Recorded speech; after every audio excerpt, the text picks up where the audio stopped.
Hey everyone, this is Vickriman and welcome to Warbanners. We are checking out this game today. The developers, Crasleen Games, have sent over a code to check it out.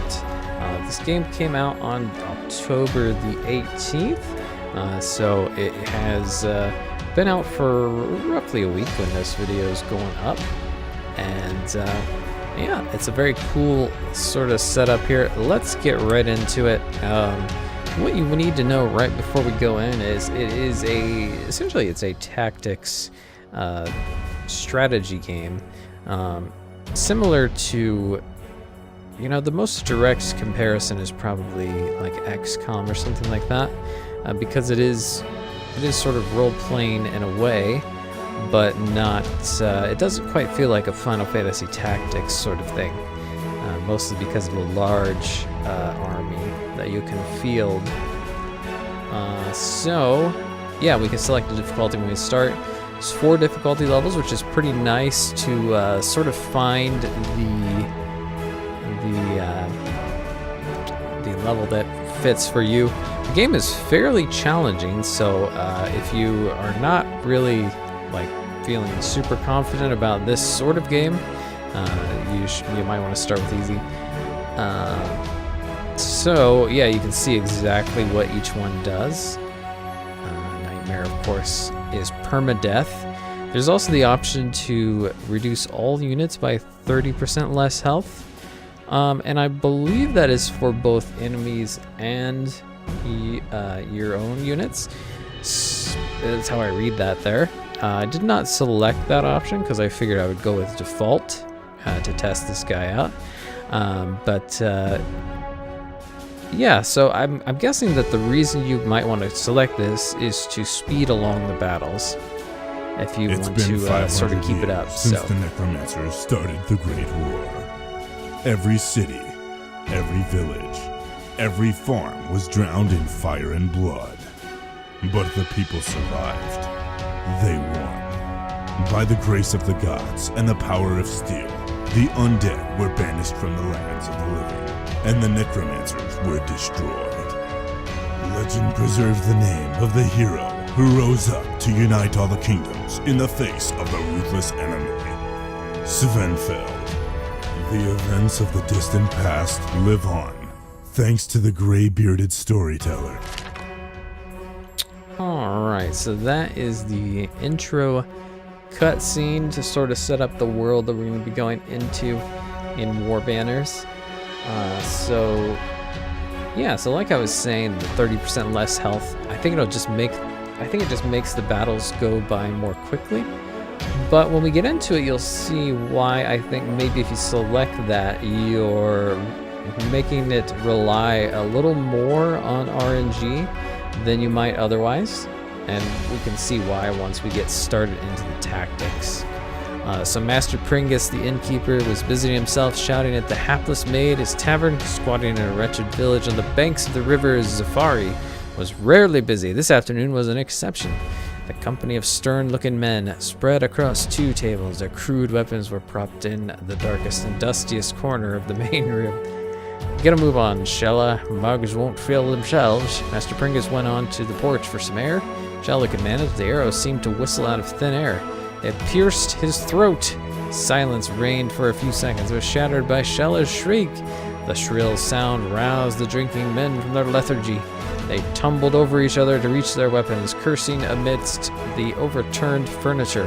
A young man in plate armor was the first to find his weapon. He charged out of the tavern, brandishing his long sword. Wah!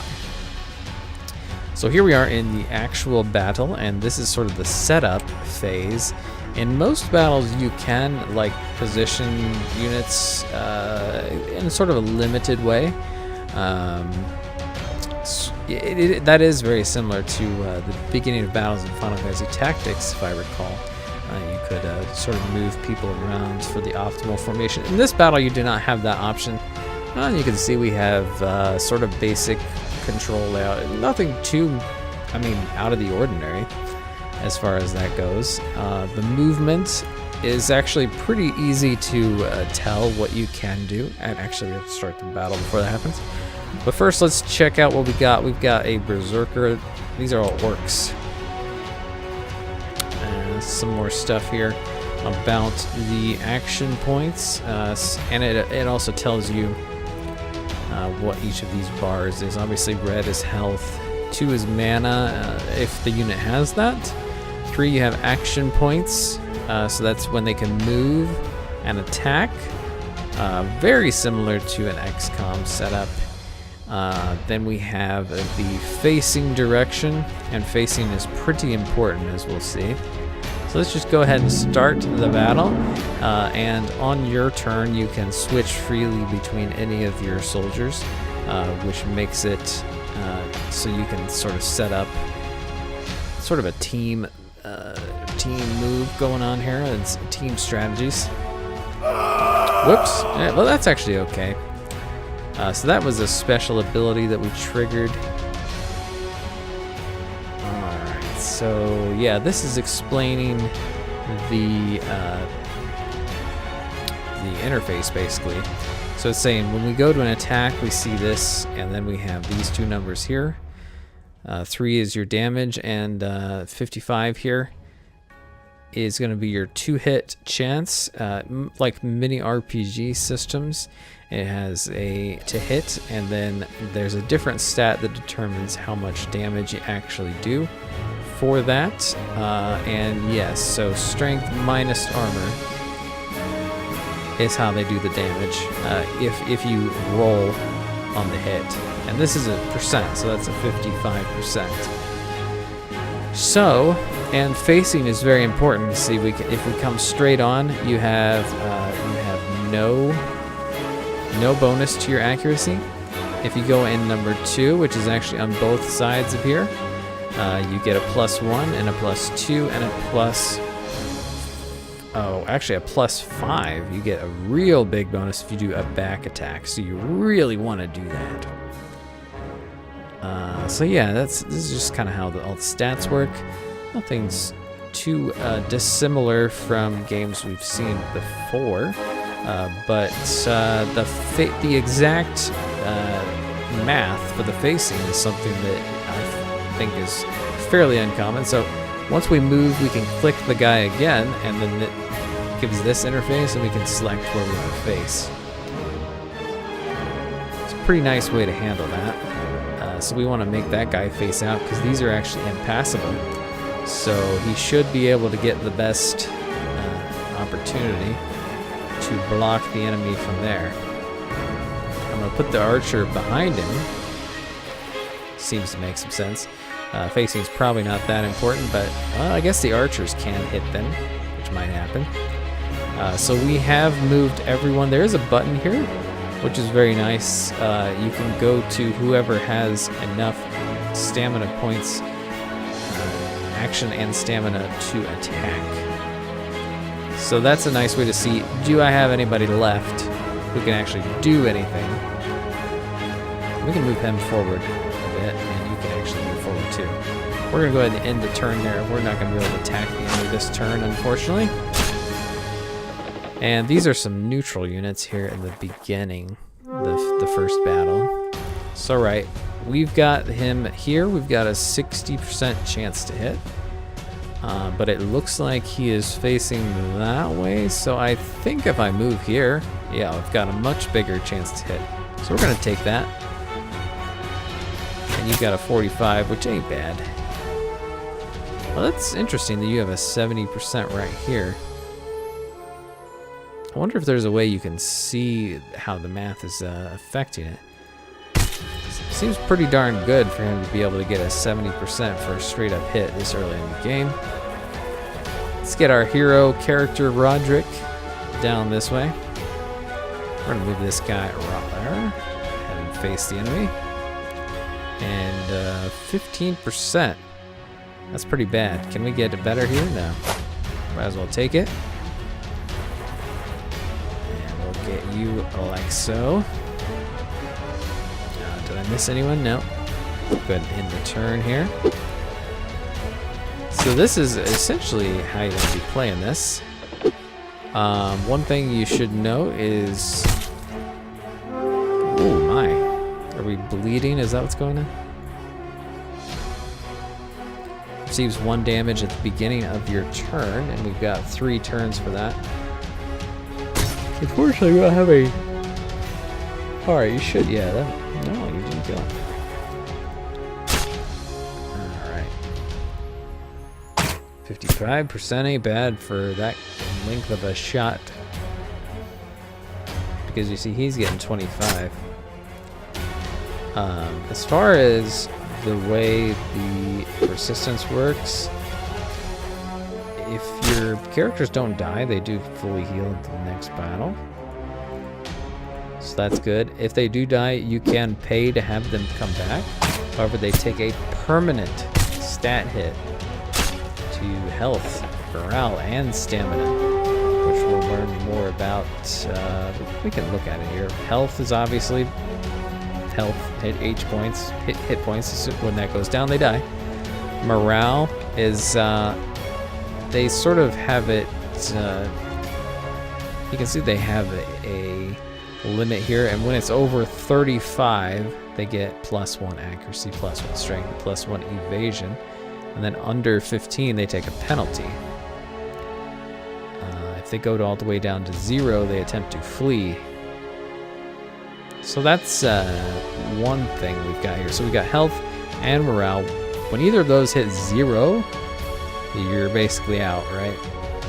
Stamina is less than 50%, you receive a -1 and -1 to evasion. And when the stamina is less than 25%, you get a strength penalty as well as the other 2. Each unit restores 3 stamina, and it's consumed by being attacked, using spells, using skills, or interacting with objects like swimming. Per hex here. 4. So yeah, you want to make sure that that doesn't drop too much, or you're just not gonna be able to hit hard enough, and you might not be able to hit. So that's pretty cool. And the nice thing about stamina is you can recover it. And I think morale recovers too, doesn't it? Under certain conditions, when you're successfully attacking, drinking courage, killing enemies, positive spells applied to you, and then it drops under those conditions, getting the damage, the death of your allies, and negative spells. So that's pretty cool. You have to balance all those things to be successful. Do we have more folks? Yeah, you don't want to hit the flower pot. There's really no reason for that. Roderick, do you have much movement here? Alright, come on down. We're gonna sort of box in this archer fella. And we're gonna put you like so. Might be a little dangerous for the old archer. I should have shot him actually.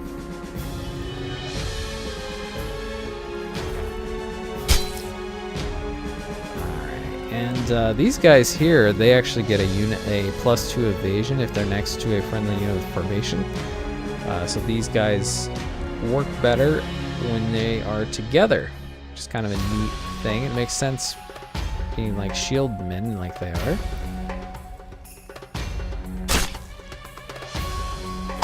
You saw that guy hit him from there. It's because he's got a pole arm.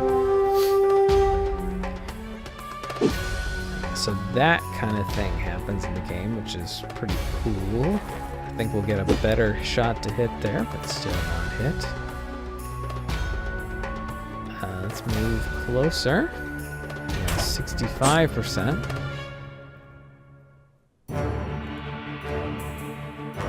Alright, and I think maybe for you,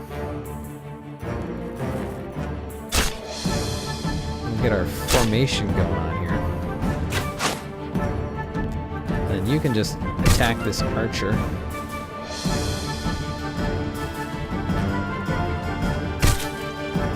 You have to be careful because I'm pretty sure that if old Roderick there dies, we lose the battle and have to do it again. Oh, come on. Yikes, we're getting flanked here. The archer.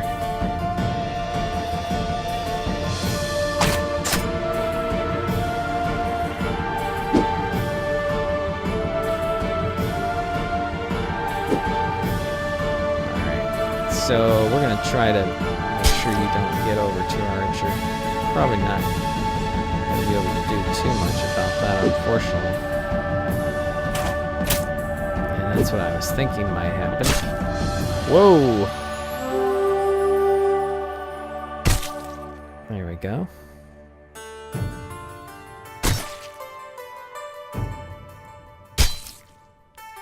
Looks like you may be fairly close to actually fleeing. Your morale is way down.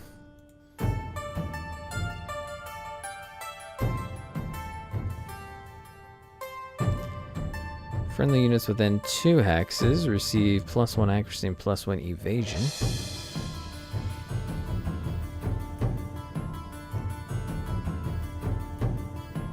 Might not be a bad thing to do at this point.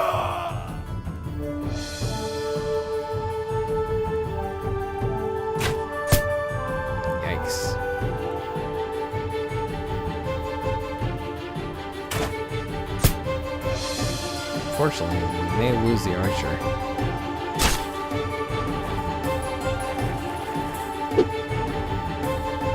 Ho ho ho! Let's get the heck out of here. Take that guy down, huh?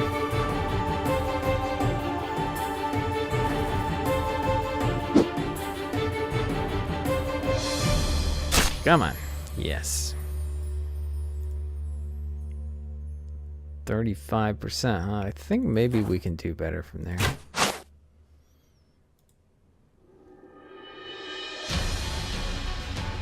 And you're gone, so we're gonna head on over to try to help out here. And unfortunately, we blocked our friend here. I don't know how much points this plant has. Whoa!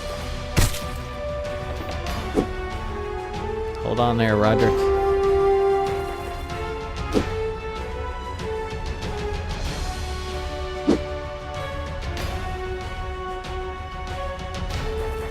Move you here so this guy can get through.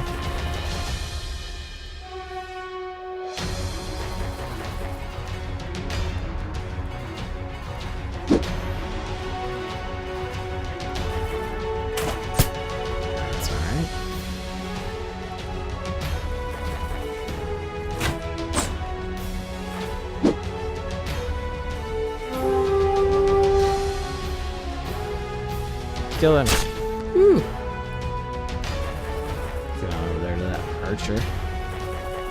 I believe that uses stamina, maybe, when you do that? I forget exactly. And you can shoot.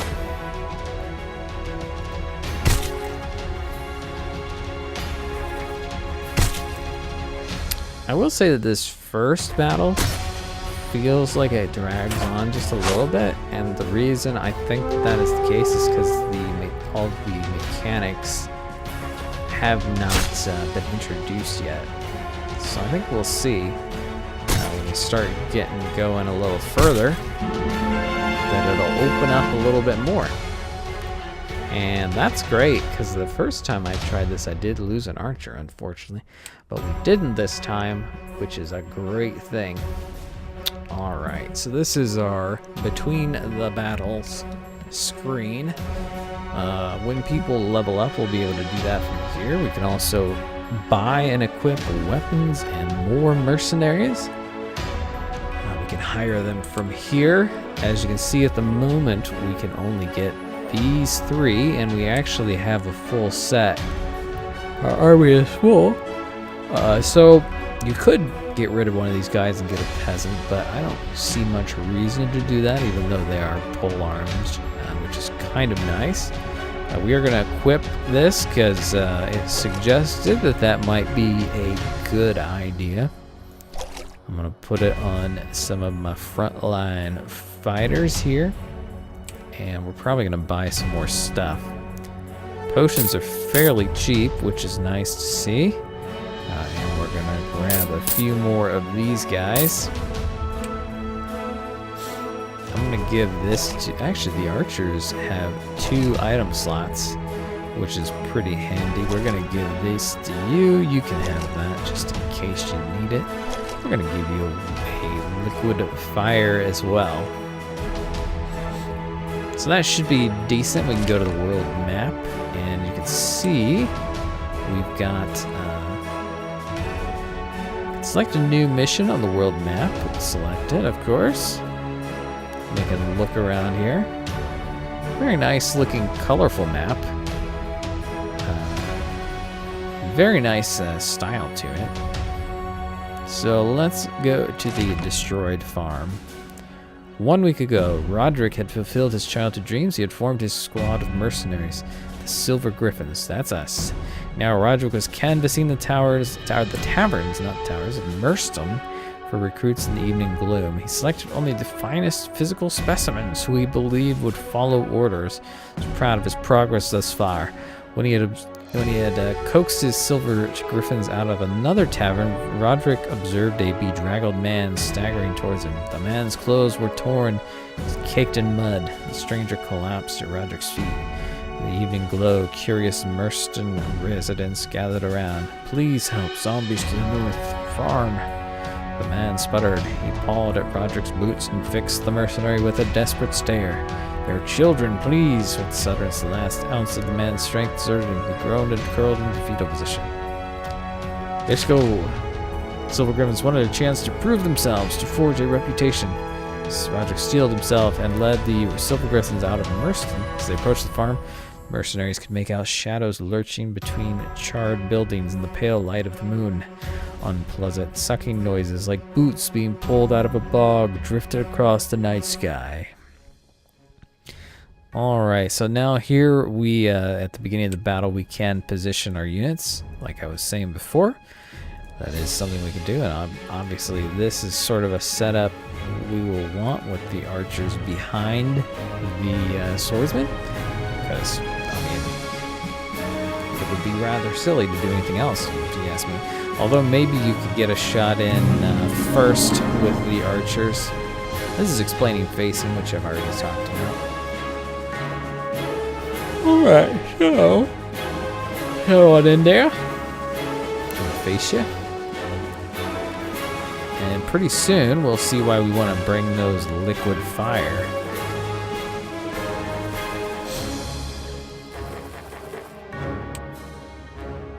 There's illumination levels on each hex.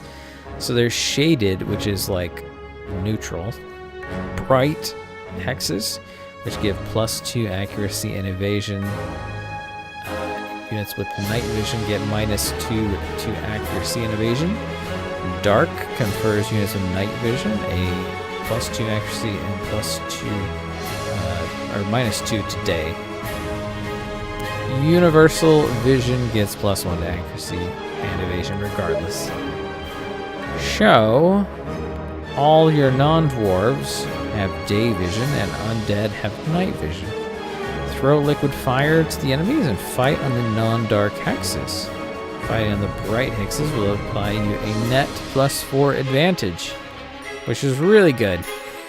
So basically what that's saying is throw those flasks that we received, and these tiles will become bright.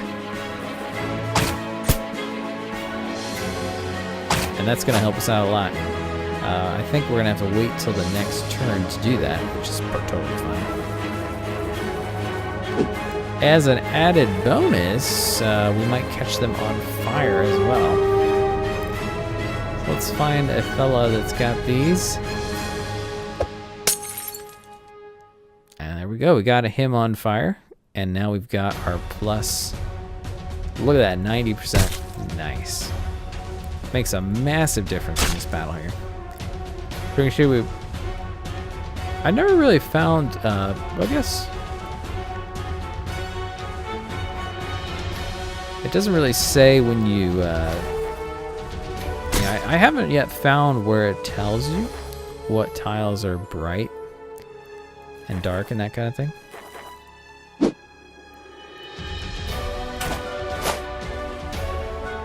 So yeah, that's one question I have here. I just didn't see it.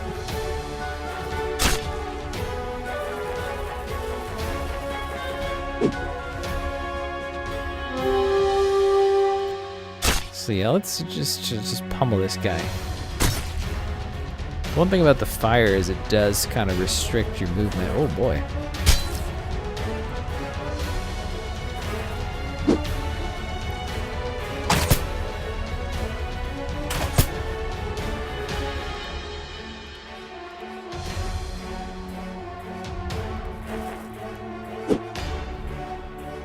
Anybody else?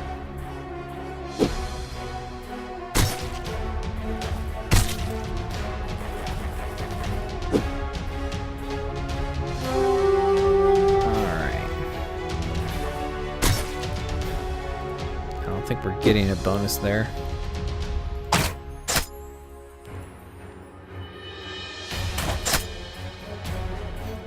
Not bad.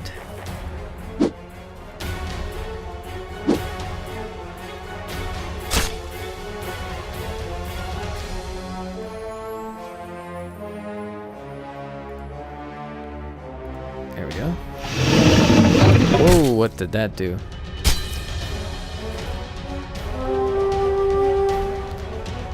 -4 to accuracy and -4 to evasion for 2 turns. That is not good.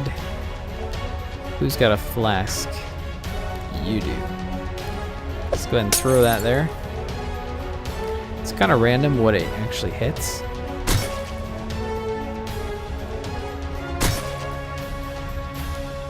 But yeah, that's going to be helpful. Pretty sure they take damage from fire. It'd be kind of silly if they didn't.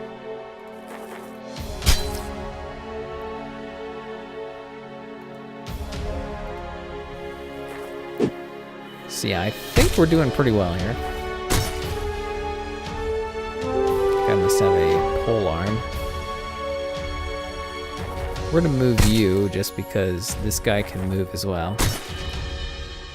That makes some sense.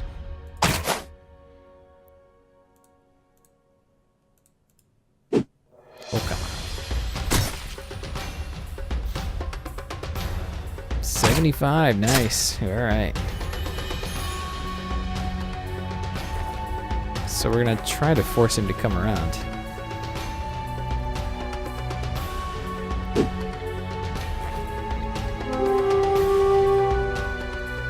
Move you up. Actually, I'll move you forward because you're a little more hurt. Of course, you can always take a potion. Probably not. I mean, we could probably get away with not using it, saving it for another time. 65%. It's not terrible.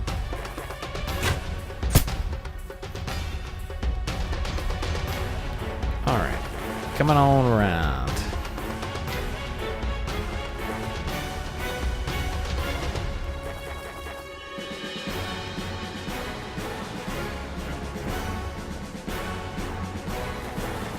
Come on, there's more.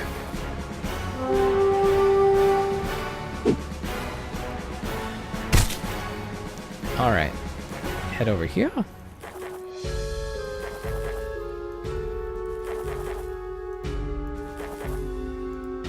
And archers, reposition.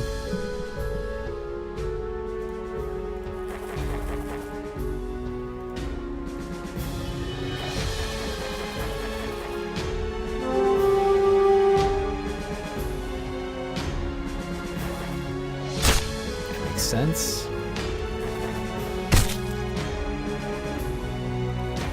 You're trying to sneak around there, aren't you? We're gonna catch you.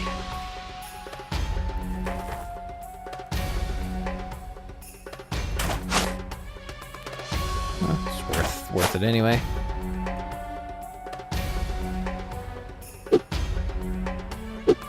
So archers are kind of cool because if you're standing next to fire, they get a bonus because presumably they're lighting their arrows on fire.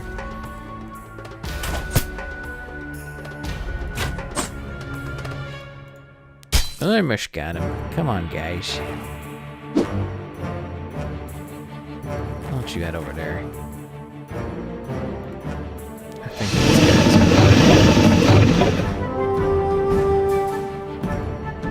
are... Okay, that's a pretty big penalty.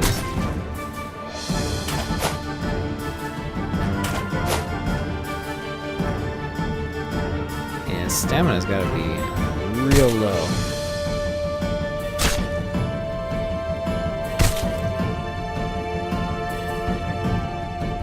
Not bad, not bad.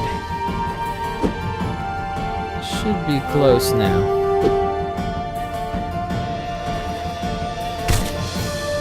Alright, archers. Hit! Hit, and yes. I don't know how that works out, but it said miss, but it did do 1 damage. So there we are. Got a fancy bow. +1 to strength. Very nice. Alright, we do have levels up. So it gives you like a random, are they random? Yeah, random choices for what you can take, which is an interesting way to do it. You're gonna have very different looking heroes when they hit high levels, I think, because of that. So I'm just gonna give that guy more health.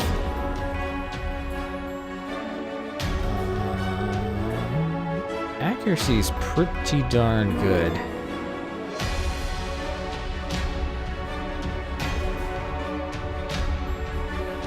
I'm gonna give more health to Roderick.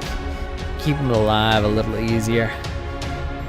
Alright, well, thanks for watching, folks. I hope you've enjoyed watching. I think this gives you a pretty good idea. I didn't want to just do the first stage because I wanted to see at least one feature of the sort of tactical changey doodads on the battlefield sort of thing with the illumination. So that kind of gives you an idea of what to expect. It just kind of gains more and more stuff from there to make more and more interesting tactical situations. So not a bad game to check out. So yeah, if you're interested in this sort of thing, tactical combat, and you know, I do know that it does get very hard. In fact, yeah, you may want to try it on easy first, just to make sure you understand how things work before you attempt anything higher, or not, just an idea. So yeah, check it out if you are so interested, and if you want to see more of this game, make sure you like and tell me down in the comments that you want to see more videos. Make sure to subscribe if you have not already.